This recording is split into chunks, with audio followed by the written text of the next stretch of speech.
ಜೈ Hind. RRBಯಲ್ಲಿ 4098 junior engineer ಹುದ್ದೆಗಳಿಗೆ ನೋಟಿಸ್ನ ಜಾರಿ ಮಾಡಿದ್ದಾರೆ. ಇದೇ ತಿಂಗಳು 3ನೇ ವಾರದಲ್ಲಿ ನೋಟಿಫಿಕೇಶನ್ ರಿಲೀಸ್ ಆಗುತ್ತೆ. ಡಿಪ್ಲೊಮಾ ಇಂಜಿನಿಯರಿಂಗ್ ಆಗಿರುವಂತ ಕ್ಯಾಂಡಿಡೇಟ್ಗಳಿಗೆ ಇದು ಸುವರ್ಣ ಅವಕಾಶ. ಇಂಡಿಯನ್ ರೈಲ್ವೆಯಲ್ಲಿ ಜೂನಿಯರ್ ಇಂಜಿನಿಯರ್ ಆಗಿ ಕೆಲಸ ಮಾಡುವಂತ ಒಂದು ಸುವರ್ಣ ಅವಕಾಶ ಅಂತಾನೆ ಹೇಳಬಹುದು. ಇವತ್ತಿನ ವಿಡಿಯೋದಲ್ಲಿ junior engineering selection process, age, salary, duty ಹೇಗಿರುತ್ತೆ, ಟ್ರೈನಿಂಗ್ ಯಾವ ತರ ಇರುತ್ತೆ, ಪೋಸ್ಟಿಂಗ್ ಎಲ್ಲೆಲ್ಲಿ ಇರುತ್ತೆ, ಟೋಟಲ್ ಸರ್ವಿಸ್ ಎಷ್ಟಿರುತ್ತೆ, ಮತ್ತೆ 8th ಪೇ ಕಮಿಷನ್ ಆದ್ಮೇಲೆ ನಿಮ್ಮ ಸ್ಯಾಲರಿ ಎಷ್ಟು ಚೇಂಜ್ ಆಗುತ್ತೆ, eligibility criteria, over all details ನ ಕೊಡ್ತಾ ಇದ್ದೀನಿ. ಹಾಗಾಗಿ ವಿಡಿಯೋನ ಸ್ಕಿಪ್ ಮಾಡದೆ ಎಂಡ್ ವರೆಗೂ ನೋಡಿ ಗೈಸ್. ಮತ್ತೆ ಯಾರೆಲ್ಲ ಚಾನಲ್ ನ ಫಸ್ಟ್ ಟೈಮ್ ವಿಸಿಟ್ ಮಾಡ್ತಾ ಇದ್ದೀರಾ ಅವರು ಚಾನಲ್ ನ ಸಬ್ಸ್ಕ್ರೈಬ್ ಮಾಡ್ಕೊಂಡು ಬೆಲ್ ಐಕನ್ ನ ಕ್ಲಿಕ್ ಮಾಡಿ. ವಿಡಿಯೋ ಸ್ಟಾರ್ಟ್ ಮಾಡೋಕ್ಕಿಂತ ಮುಂಚೆ ಇಲ್ಲಿ ಕೆಳಗಡೆ ಹೈಪ್ ಬಟನ್ ಕಾಣ್ತಿದೆಯಲ್ಲ, ಹೈಪ್ ಮಾಡಿ. ನೀವು ಹೈಪ್ ಮಾಡೋದ್ರಿಂದ ಈ ವಿಡಿಯೋ ಎಲ್ಲಾ ಕ್ಯಾಂಡಿಡೇಟ್ಸ್ಗೂ ರೀಚ್ ಆಗುತ್ತೆ. ಹಾಗಾಗಿ ಹೈಪ್ ಮಾಡಿ. ಬನ್ನಿ ಈಗ ವಿಡಿಯೋ ಸ್ಟಾರ್ಟ್ ಮಾಡೋಣ.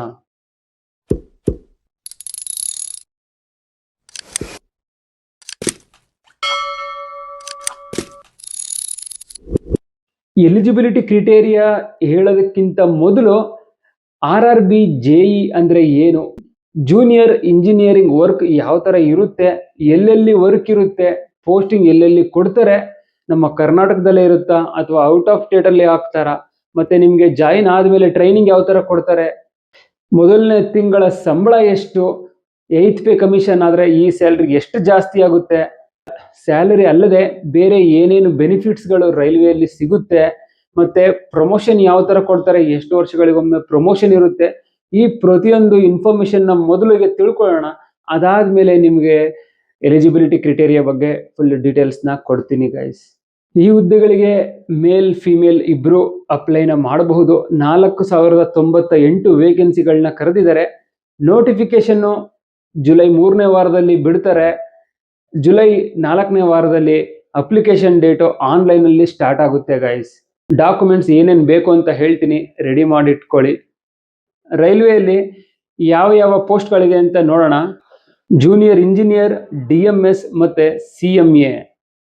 DMS ಅಂದ್ರೆ ಡಿಪಾರ್ಟ್ ಮೆಟೀರಿಯಲ್ ಸೂಪರಿಂಟೆಂಡೆಂಟ್ ಅಂತ, CMA ಅಂದ್ರೆ ಕೆಮಿಕಲ್ ಮೆಟಲರ್ಜಿಕಲ್ ಅಸಿಸ್ಟೆಂಟ್ ಅಂತ. ಈ 3 ಹುದ್ದೆಗಳನ್ನ ಕರೆದಿದ್ದಾರೆ. ಸಿವಿಲು, ಮೆಕ್ಯಾನಿಕಲ್, ಎಲೆಕ್ಟ್ರಾನಿಕ್ಸ್, ಸಿಗ್ನಲ್ ಮತ್ತೆ ಟೆಲಿಕಾಂ ಸೇರಿದಂತೆ ಬೇರೆ ಬೇರೆ ಡಿಪಾರ್ಟ್ಮೆಂಟ್ಗಳಲ್ಲಿ ಇವ್ರದ್ದು ವರ್ಕ್ ಇರುತ್ತೆ. ನೀವು ಜೂನಿಯರ್ ಇಂಜಿನಿಯರ್, DMS ಮತ್ತೆ CMA ಆಗಿ ಸೆಲೆಕ್ಟ್ ಆದ್ಮೇಲೆ ವರ್ಕ್ ಯಾವ ತರ ಇರುತ್ತೆ ಅಂತ ಹೇಳ್ತೀನಿ.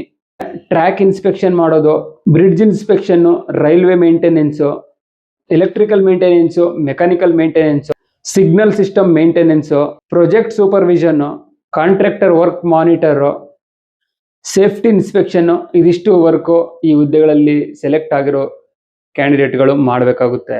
ಟ್ರೈನಿಂಗು 2 ತಿಂಗಳಿರುತ್ತೆ. ಈ 2 ತಿಂಗಳ ಟ್ರೈನಿಂಗ್ ಅಲ್ಲಿ ನಿಮ್ಗೆ ಜಾಬ್ ರಿಲೇಟೆಡ್ ಟೆಕ್ನಿಕಲ್ ಕೋರ್ಸ್ಗಳ ಬಗ್ಗೆ ಇದ್ದೇ ಇರುತ್ತೆ. ಅದರ ಜೊತೆಗೆ ಭಾರತೀಯ ರೈಲ್ವೆ ನಿಯಮಗಳು ಮತ್ತು ಕಾನೂನುಗಳು, safety rules, railway safety protocols, technical equipment handling, track, signal, electrical, mechanical equipment handling ಮತ್ತೆ maintenance, office documentation, field practical training, team coordination ಮತ್ತೆ ಎಮರ್ಜೆನ್ಸಿ ರಿಯಾಕ್ಷನ್ ಪ್ರೊಸೀಜರ್ಸ್, ಮತ್ತೆ ಟ್ರೇಡ್ ರಿಲೇಟೆಡ್ ಟ್ರೈನಿಂಗು. ಇದಿಷ್ಟು ನಿಮ್ಗೆ ಟ್ರೈನಿಂಗ್ ಅಲ್ಲಿ ಇನ್ಕ್ಲೂಡ್ ಇರುತ್ತೆ. ಈ ಟ್ರೈನಿಂಗ್ ಆದ್ಮೇಲೆ ನಿಮ್ಗೆ ನೀವು ಯಾವ ಡಿವಿಷನ್ ಅಲ್ಲಿ ಅಪ್ಲೈನ ಮಾಡಿದಿರಾ ಆ ಡಿವಿಷನ್ ಅಲ್ಲಿ ಎಲ್ಲೆಲ್ಲಿ ಹುದ್ದೆಗಳು ಖಾಲಿ ಇದೆ ಅಲ್ಲಿ ನಿಮ್ಗೆ ಪೋಸ್ಟಿಂಗ್ ನ ಕೊಡ್ತಾರೆ. ನೀವು ಸೆಲೆಕ್ಟ್ ಆದ್ಮೇಲೆ ನಿಮ್ಮ ಪೋಸ್ಟಿಂಗು ಸ್ಟೇಷನ್ಗಳು, ಲೋಕೋ ಶೆಡ್, ವರ್ಕ್ಶಾಪು, ಡಿಪೋ ಮತ್ತು ರೈಲ್ವೆ ಮೇಂಟೆನೆನ್ಸ್ ಡಿವಿಷನ್ಗಳಲ್ಲಿ ನಿಮ್ಗೆ ಡ್ಯೂಟಿಗೆ ಹಾಕ್ತಾರೆ.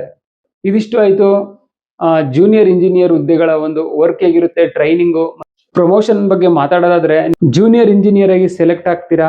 ಅದಾದ್ಮೇಲೆ ನಿಮ್ಗೆ next promotion senior section engineer ಆಗಿ ಕೊಡ್ತಾರೆ. ಅದಾದ್ಮೇಲೆ ಡಿವಿಷನಲ್ ಇಂಜಿನಿಯರ್, ಅದಾದ್ಮೇಲೆ ಸೀನಿಯರ್ ಎಡಮ್ ಪೋಸ್ಟ್ ಇರುತ್ತೆ. ಇಷ್ಟರಲ್ಲಿ ನಿಮ್ದು 15-20 ವರ್ಷ ಸರ್ವಿಸ್ ಆಗ್ಬಿಟ್ಟಿರುತ್ತೆ. ಒಳ್ಳೆ ಪ್ರಮೋಷನ್ ಕೂಡ ಇದೆ ರೈಲ್ವೆಯಲ್ಲಿ. ಇದಿಷ್ಟು ಜೂನಿಯರ್ ಇಂಜಿನಿಯರ್ ವರ್ಕ್ ಹೇಗಿರುತ್ತೆ, ಟ್ರೈನಿಂಗ್ ಯಾವ ತರ ಇರುತ್ತೆ, ಪ್ರಮೋಷನ್ ಯಾವ ತರ ಇರುತ್ತೆ ಅನ್ನೋದ್ರ ಬಗ್ಗೆ ಡೀಟೇಲ್ಸ್ ಆಗಿತ್ತು. ಇವಾಗ ಎಲಿಜಿಬಿಲಿಟಿ ಕ್ರಿಟೇರಿಯಾ ಸೆಲೆಕ್ಷನ್ ಪ್ರೊಸೆಸ್ ಬಗ್ಗೆ ಮಾತಾಡೋಣ. ವೇಕೆನ್ಸಿ 4098 ಮೇಲ್ ಮತ್ತೆ ಫಿಮೇಲ್ ಹುದ್ದೆಗಳನ್ನ ಕರೆದಿದ್ದಾರೆ. ಸ್ಟೇಟ್ ವೈಸ್ ಮತ್ತೆ ಕ್ಯಾಟಗರಿ ವೈಸ್ ವೇಕೆನ್ಸಿ ನೋಟಿಫಿಕೇಶನ್ ಬಿಡ್ತಾರಲ್ಲ ಅವಾಗ ನಿಮ್ಗೆ ಇನ್ನೊಂದು ವಿಡಿಯೋ ಕಂಪ್ಲೀಟ್ ಆಗಿ ಮಾಡ್ತೀನಿ. ಇವಾಗ ಜಸ್ಟ್ ನೋಟಿಸ್ ಅಷ್ಟೇ ಬಿಟ್ಟಿದ್ದಾರೆ. ಏನೇನು ಡಾಕ್ಯುಮೆಂಟ್ಸ್ ಎಲ್ಲ ರೆಡಿ ಮಾಡ್ಕೋಬೇಕು ಅಂತ ಇವತ್ತಿನ ವಿಡಿಯೋದಲ್ಲಿ ಹೇಳ್ತೀನಿ, ನೋಟ್ ಮಾಡ್ಕೊಂಡು ರೆಡಿಯಾಗಿ guys. Pay level 6th pay level ಅಲ್ಲಿ ಕೊಡ್ತಾರೆ. ಸ್ಯಾಲ್ರಿ 35,400 ರೂಪಾಯಿ ಬೇಸಿಕ್ ಪೇ ಇರುತ್ತೆ. ಇದ್ರ ಜೊತೆಗೆ DA, HRA, TPT, ರೇಷನ್ ಮನಿ ಇದೆಲ್ಲ ಇನ್ಕ್ಲೂಡ್ ಇರುತ್ತೆ. ಎಲ್ಲ ಸೇರಿ ನಿಮಗೆ 55,000 ರಿಂದ 60,000 ಫಸ್ಟ್ ಮಂತ್ ಸ್ಯಾಲ್ರಿನೇ ಇರುತ್ತೆ. ಡಿವಿಷನಲ್ ವೈಸ್ ಹುದ್ದೆಗಳನ್ನ ಕರೆದಿದ್ದಾರೆ. ನಮ್ಮ ಕರ್ನಾಟಕದವ್ರಿಗೆ ಫಸ್ಟ್ ಪ್ರಿಫರೆನ್ಸ್ SWR ಡಿವಿಷನ್ಗೆ ಅಪ್ಲೈ ಮಾಡಬೇಕು. SWR ಅಂದ್ರೆ ಸೌತ್ ವೆಸ್ಟರ್ನ್ ಝೋನ್ ಅಂತ. ಸೌತ್ ವೆಸ್ಟರ್ನ್ ಝೋನ್ ಅಂದ್ರೆ ನಮ್ಮ ಕರ್ನಾಟಕನು SWR ಅಲ್ಲೇ ಬರುತ್ತೆ. SWR ಡಿವಿಷನ್ ಅಲ್ಲಿ Hubli division, Bengaluru division, Mysuru division ಇದಿಷ್ಟು ಡಿವಿಷನ್ ಬರುತ್ತೆ. ಅಂದ್ರೆ ಹುಬ್ಳಿ ಡಿವಿಷನ್ಗೆ ಕೆಲವೊಂದು ಸ್ಟೇಷನ್ಗಳನ್ನ ಆಡ್ ಮಾಡಿರ್ತಾರೆ, ಮೈಸೂರು ಡಿವಿಷನ್ಗೆ ಕೆಲವೊಂದು ಸ್ಟೇಷನ್ಗಳು, ಬೆಂಗಳೂರಿಗೆ ಕೆಲವೊಂದು ಸ್ಟೇಷನ್ಗಳನ್ನ ಆಡ್ ಮಾಡಿರ್ತಾರೆ. SWR ಅಲ್ಲಿ ನೀವು ಅಪ್ಲೈ ಮಾಡೋದ್ರಿಂದ ಕರ್ನಾಟಕದಲ್ಲಿ ಜಾಬ್ಗಳನ್ನ ಮಾಡಬಹುದು. ಮತ್ತೆ ನೆಕ್ಸ್ಟ್ ಸೌತ್ ಝೋನು. ಸೌತ್ ಅಲ್ಲಿ ಚೆನ್ನೈ, ಮಧುರೈ, ತಿರುಚಿರಾಪಳ್ಳಿ, ಟ್ರಿವೆಂಡ್ರಮ್, ಸೇಲಂ ಮತ್ತೆ ಪಾಲಕ್ಕಾಡು ಇದಿಷ್ಟು ಸೌತ್ ಝೋನ್ ಅಲ್ಲಿ ಬರುತ್ತೆ. ನೀವು ಸೌತ್ ಝೋನ್ ಅಲ್ಲಿ ಹಾಕಿದ್ರೆ ಸೌತ್ ಇಂಡಿಯಾಗೆ ಹೋಗಿ ಡ್ಯೂಟಿನ ಮಾಡಬೇಕಾಗುತ್ತೆ, ತಮಿಳುನಾಡು, ಕೇರಳದಲ್ಲಿ. SWR ಅಂದ್ರೆ ಸೌತ್ ವೆಸ್ಟರ್ನ್ ಝೋನ್ ಅಲ್ಲಿ ಮಾಡಿ ಇಲ್ಲಿ ಮಾಡೋದ್ರಿಂದ ಕರ್ನಾಟಕದಲ್ಲೇ ವರ್ಕ್ ಮಾಡಬಹುದು. ಅಪ್ಲಿಕೇಶನ್ ಡೇಟು ಇನ್ನ ಅನೌನ್ಸ್ ಆಗಿಲ್ಲ. ಇವಾಗ ನೋಟಿಸ್ ಅಷ್ಟೇ ಜಾರಿ ಮಾಡಿದ್ದಾರೆ. ಜುಲೈ 3ನೇ ವಾರದಲ್ಲಿ ನೋಟಿಫಿಕೇಶನ್ ಬಿಡ್ತಾರೆ. ಜುಲೈ ಲಾಸ್ಟ್ ಅಲ್ಲಿ ನಿಮ್ಗೆ ಆನ್ಲೈನ್ ಅಲ್ಲಿ ಅಪ್ಲಿಕೇಶನ್ ಸ್ಟಾರ್ಟ್ ಆಗುತ್ತೆ. ಏಜು 18 ರಿಂದ 33 ವರ್ಷ ವಯಸ್ಸಾಗಿರ್ಬೇಕು. OBC ಕ್ಯಾಂಡಿಡೇಟ್ಸ್ಗೆ 3 ವರ್ಷ ರಿಲ್ಯಾಕ್ಸೇಷನ್ ಇರುತ್ತೆ. SC STಗೆ 5 ವರ್ಷ ಏಜ್ ರಿಲ್ಯಾಕ್ಸೇಷನ್ ಕೊಟ್ಟಿದ್ದಾರೆ. ಈ ಹುದ್ದೆಗಳಿಗೆ ಎಜುಕೇಶನ್ ಕ್ವಾಲಿಫಿಕೇಶನ್ 10th PUC ಜೊತೆಗೆ ಡಿಪ್ಲೊಮಾ ಅಥವಾ ಇಂಜಿನಿಯರಿಂಗ್ ಆಗಿರಬೇಕು. ಯಾವ್ಯಾವ ಟ್ರೇಡ್ ಅಲ್ಲಿ ಆಗಿರ್ಬೇಕು ಅಂತ ಹೇಳ್ತೀನಿ. Civil engineering, mechanical engineering, electrical engineering, electronics, automobile, mechatronics, information technology ಇದಿಷ್ಟು ಕೋರ್ಸ್ಗಳಾಗಿರೋರು ಈ ಹುದ್ದೆಗಳಿಗೆ ಅಪ್ಲೈನ ಮಾಡಬಹುದು. ಡಿಪ್ಲೊಮಾ ಇಂಜಿನಿಯರಿಂಗ್ ಆಗಿದ್ರು ನಡೆಯುತ್ತೆ, 3 ವರ್ಷದ ಕೋರ್ಸ್ ಆಗಿರಬೇಕು, ಅಥವಾ ಇಂಜಿನಿಯರಿಂಗ್ ಕಂಪ್ಲೀಟ್ ಆಗಿದ್ರು ಕೂಡ ಈ ಹುದ್ದೆಗಳಿಗೆ ಅಪ್ಲೈನ ಮಾಡಬಹುದಾಗಿದೆ. ಸೆಲೆಕ್ಷನ್ ಪ್ರೊಸೆಸ್ ಯಾವ ತರ ಇರುತ್ತೆ ಅಂದ್ರೆ CBT 1, CBT 2, DV, DME ಮತ್ತೆ ಫೈನಲ್ ಮೆರಿಟ್ ನ ಮಾಡ್ತಾರೆ. ಫಸ್ಟ್ ಸ್ಟೇಜ್ ಅಲ್ಲಿ CBT 1 ಇರುತ್ತೆ, ಅದಾದ್ಮೇಲೆ CBT 2 ನ ಮಾಡ್ತಾರೆ. CBT 2 ಕ್ಲಿಯರ್ ಮಾಡಿದ್ರೆ DV ಗೆ ಕರೀತಾರೆ. DV ಆದ್ಮೇಲೆ ಮೆಡಿಕಲ್ ಇರುತ್ತೆ, ಅದಾದ್ಮೇಲೆ ಫೈನಲ್ ಮೆರಿಟ್ ನ ಬಿಡ್ತಾರೆ. CBT 1 ಅಲ್ಲಿ 100 ಮಾರ್ಕ್ಸ್ಗೆ ಎಕ್ಸಾಮ್ ನ ಕಂಡಕ್ಟ್ ಮಾಡ್ತಾರೆ. CBT 1 ಅಲ್ಲಿ ನೀವು ಏನ್ ಮಾರ್ಕ್ಸ್ ತಗೋತೀರಾ ಇದು ಫೈನಲ್ ಮೆರಿಟ್ಗೆ ಆಡ್ ಮಾಡೋದಿಲ್ಲ. ಇದು ಜಸ್ಟ್ ಕ್ವಾಲಿಫೈಯಿಂಗ್ ರೌಂಡ್ ಅಷ್ಟೇ. ಇದರಲ್ಲಿ ಪಾಸ್ ಆದವ್ರನ್ನ CBT 2 ಗೆ ಸೆಲೆಕ್ಟ್ ಮಾಡ್ಕೋತಾರೆ.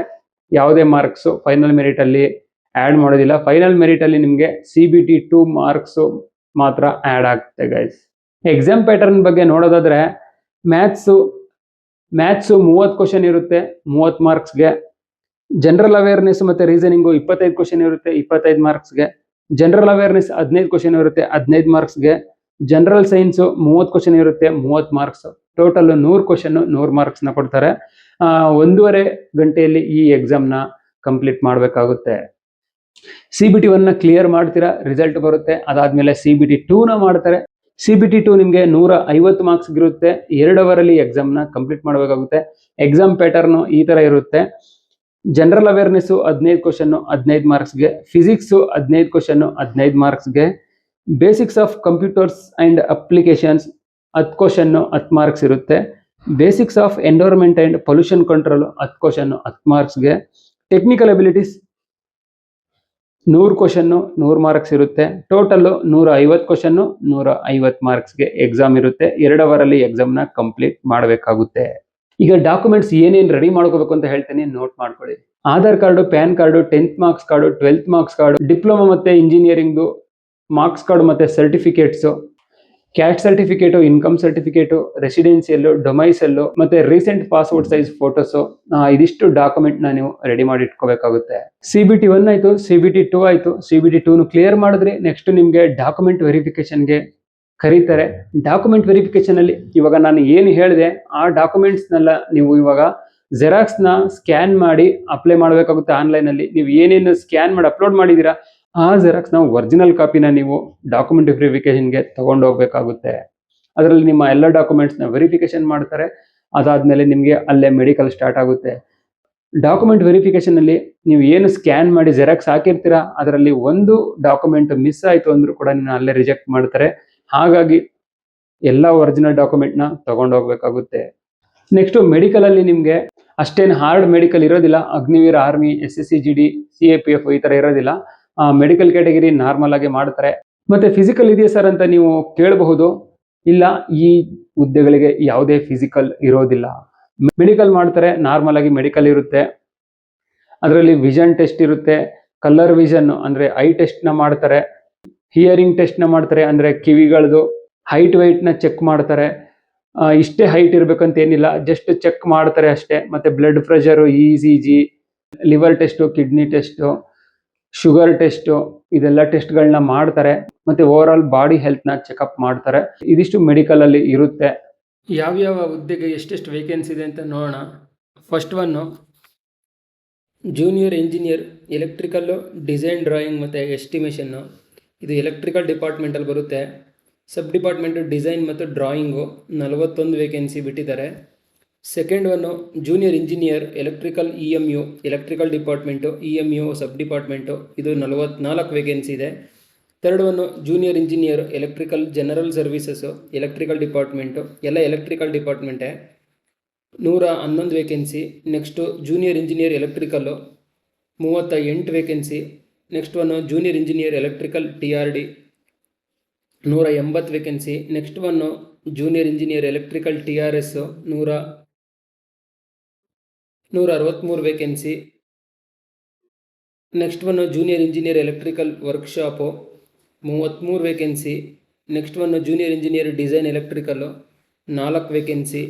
Next one junior engineer bridge 44 vacancy. Next one junior engineer civil design drawing and estimation 190 vacancy. Next junior engineer PWA. Next one junior engineer PWA 845 vacancy. Next junior engineer civil design drawing and estimation 9 vacancy. Next junior engineer works 7 vacancy. Next junior engineer design civil 8 vacancy. Last one junior engineer research civil 13 vacancy. Next one junior engineer civil 8 vacancy. Junior engineer track machine 60 vacancy. Junior engineer works 470 vacancy. Junior engineer carriage and wagon 450 vacancy. Chemical and metallurgical assistant 35 vacancy. Junior engineer mechanical design drawing and estimation 28 vacancy. Junior engineer diesel electrical 40 vacancy. Junior engineer diesel mechanical 45 vacancy. Junior engineer mechanical 130 vacancy. Next one junior engineer mechanical design drawing and estimation 8 vacancy. Next junior engineer mechanical workshop 436 vacancy. Next junior engineer millwright 29 vacancy. Junior engineer design MP 6 vacancy. Junior engineer design C&W 6 vacancy. Junior engineer SNT design drawing and estimation 10 vacancy. Junior engineer signal 197 vacancy. Junior engineer telecommunication 79 vacancy. Junior engineer SNT workshop 12 vacancy. Junior engineer design SNT 5 vacancy. Depart material superintendent 314 vacancy. ಈಗ 8th pay commission ಬಗ್ಗೆ ಮಾತಾಡೋದಾದ್ರೆ, ಈಗ at present 7th ಪೇಲಿ 35,400 basic ಇದೆ. ಅದೇ ಇವಾಗ ನಿಮಗೆ 8th pay commission ಆದ್ರೆ ನೀವು join ಆಗಿ ಬರುವಾಗ ನಿಮಗೆ 8th ಪೇ ಕಮಿಷನ್ ಇಂಪ್ಲಿಮೆಂಟ್ ಆಗಿರುತ್ತೆ. ಯಾಕೆಂದ್ರೆ ಈಗ ಅದು ಆನ್ಲೈನ್ ಅಪ್ಲಿಕೇಶನ್ ಹಾಕಿ ಪ್ರೊಸೆಸಿಂಗ್ ಎಲ್ಲ ನಡೆದು ನಿಮಗೆ ಅಪಾಯಿಂಟ್ಮೆಂಟ್ ಆರ್ಡರ್ ಬರೋವರೆಗೆ 1 ವರ್ಷ ಆಗೇ ಆಗುತ್ತೆ. ಅಷ್ಟರಲ್ಲಿ 8th ಪೇ ಕಮಿಷನ್ ಇಂಪ್ಲಿಮೆಂಟ್ ಆಗಿರುತ್ತೆ. ಸೊ ನಿಮ್ಮ ಬೇಸಿಕ್ ಇದಾಗಿರಲ್ಲ. ಏನಿವಾಗ 35,400 ಹೇಳಿದೆ, ಇದಿರಲ್ಲ. ನಿಮ್ಮ ಬೇಸಿಕ್ ಇದಕ್ಕಿಂತ ಜಾಸ್ತಿ ಇರುತ್ತೆ. ಕಡಿಮೆ ಅಂದ್ರು 60,000 ಹತ್ತತ್ರ ಬೇಸಿಕ್ ಇರುತ್ತೆ. ಬೇಸಿಕ್ ಎಷ್ಟು ಜಾಸ್ತಿ ಇರುತ್ತೆ ಅಷ್ಟೇ ಸ್ಯಾಲ್ರಿ ಹೈ ಆಗ್ತಾ ಹೋಗುತ್ತೆ. ಆ ಬೇಸಿಕ್ಗೆ DA ಆ್ಯಡ್ ಆಗುತ್ತೆ, HRA ಆ್ಯಡ್ ಆಗುತ್ತೆ, ಮತ್ತೆ TPT ಆ್ಯಡ್ ಆಗುತ್ತೆ, ಇನ್ನು ಬೇರೆ ಬೇರೆ ಅಲೌನ್ಸ್ಗಳಲ್ಲಿ ಆ್ಯಡ್ ಆಗುತ್ತೆ. ಇವಾಗ ನಿಮಗೆ 60,000 ವರೆಗೂ ಸ್ಯಾಲ್ರಿ ಬರುತ್ತೆ. ಅದೇ 8th ಪೇ ಕಮಿಷನ್ ಅಲ್ಲಿ 80-85 ಫಸ್ಟ್ ಮಂತ್ ಸ್ಯಾಲ್ರಿನೇ ಇರುತ್ತೆ. ಸೊ ಒಳ್ಳೆ ಸ್ಯಾಲ್ರಿ ಪ್ಯಾಕೇಜ್ ಇದೆ. ಹಾಗಾಗಿ ಯಾರೆಲ್ಲ ಡಿಗ್ರಿ, ಡಿಪ್ಲೊಮಾ ಕ್ವಾಲಿಫಿಕೇಶನ್ಸ್ ಇದೆ ಅವರು ಈ ಹುದ್ದೆಗಳಿಗೆ ಡಾಕ್ಯುಮೆಂಟ್ಗಳನ್ನೆಲ್ಲ ರೆಡಿ ಮಾಡಿಕೊಂಡು ಇವಾಗಲಿಂದನೇ ಪ್ರಿಪರೇಷನ್ ಆಗಿ, ನೋಟಿಫಿಕೇಶನ್ ಬಂದ ತಕ್ಷಣ ನಾನು ನಿಮಗೆ ಅಪ್ಡೇಟ್ ಕೊಡ್ತೀನಿ. ಹಾಗಾಗಿ ನನ್ನ ಚಾನಲ್ನ ವಾಚ್ ಮಾಡ್ತಾ ಇರಿ. ಯಾರೆಲ್ಲ ಚಾನಲ್ನ ಸಬ್ಸ್ಕ್ರೈಬ್ ಮಾಡಿಲ್ಲ, ಚಾನಲ್ನ ಸಬ್ಸ್ಕ್ರೈಬ್ ಮಾಡಿ. ಹಾರ್ಡ್ ವರ್ಕ್ ಮಾಡ್ತಾರೆ, ಇವಾಗಲಿಂದನೇ ಪ್ರಾಕ್ಟೀಸ್ ಸ್ಟಾರ್ಟ್ ಮಾಡಿ. ಎಕ್ಸಾಮ್ ಪ್ಯಾಟರ್ನ್ ಹೇಳಿದೆ ಅಲ್ವಾ, ನಿಮಗೆ ಗೊತ್ತಾಗಿರುತ್ತೆ. GK, GA, general awareness, physics, maths ಇದೆಲ್ಲ ಕೇಳ್ತಾರೆ. ಡಿಗ್ರಿ, ಡಿಪ್ಲೊಮಾ ಲೆವೆಲಲ್ಲಿ ಕ್ವಶನ್ಸ್ನ ಕೇಳ್ತಾರೆ. ಆ ಲೆವೆಲಲ್ಲಿ ನೀವು ಇವಾಗಲಿಂದನೇ ಪ್ರಿಪೇರ್ ಆಗೋದಕ್ಕೆ ಸ್ಟಾರ್ಟ್ ಆಗಿ ಹಾರ್ಡ್ ವರ್ಕ್ನ ಮಾಡಿ. ಒಳ್ಳೆ ಲೈಫ್ ಇದೆ, ನಿಮ್ಮ ಲೈಫ್ ಚೇಂಜ್ ಆಗುತ್ತೆ ಇದೊಂದು ಜಾಬ್ನ ಪಡೆದ್ರೆ. ಸೊ ಹಾರ್ಡ್ ವರ್ಕ್ ಮಾಡ್ತಾ ಇರಿ. ಇದಿಷ್ಟು ಇವತ್ತಿನ RRB ಜೂನಿಯರ್ ಇಂಜಿನಿಯರ್ ಹುದ್ದೆಗಳ ಒಂದು ಕಂಪ್ಲೀಟ್ ಇನ್ಫಾರ್ಮೇಷನ್ ಆಗಿತ್ತು. ಈ ವಿಡಿಯೋ ಇಷ್ಟ ಆಗಿದ್ರೆ ವಿಡಿಯೋನ ಲೈಕ್ ಮಾಡಿ, ಮತ್ತೆ ಶೇರ್ ಮಾಡೋದನ್ನ ಮರಿಬೇಡಿ. ನಿಮ್ಮ ಫ್ರೆಂಡ್ಸ್ಗಳಿಗೆಲ್ಲ ವಿಡಿಯೋನ ಶೇರ್ ಮಾಡೋದನ್ನ ಮರಿಬೇಡಿ.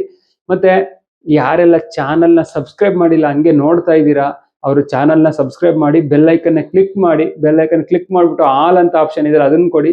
ನಾನು ಏನೇ ಅಪ್ಡೇಟ್ ಕೊಟ್ಟರು ನಿಮ್ಮ ಮೊಬೈಲ್ಗೆ ಡೈರೆಕ್ಟ್ ಆಗಿ ನೋಟಿಫಿಕೇಶನ್ ಬರುತ್ತೆ. ಇದಿಷ್ಟು ಇವತ್ತಿನ ವಿಡಿಯೋ. ಮತ್ತೆ ಇದೇ ಥರ ಹೊಸ ಅಪ್ಡೇಟ್ನೊಂದಿಗೆ ನೆಕ್ಸ್ಟ್ ವಿಡಿಯೋದಲ್ಲಿ ಸಿಗ್ತೀನಿ. ಅಲ್ಲಿವರೆಗೂ ಟೇಕ್ ಕೇರ್. ಜೈ ಹಿಂದ್.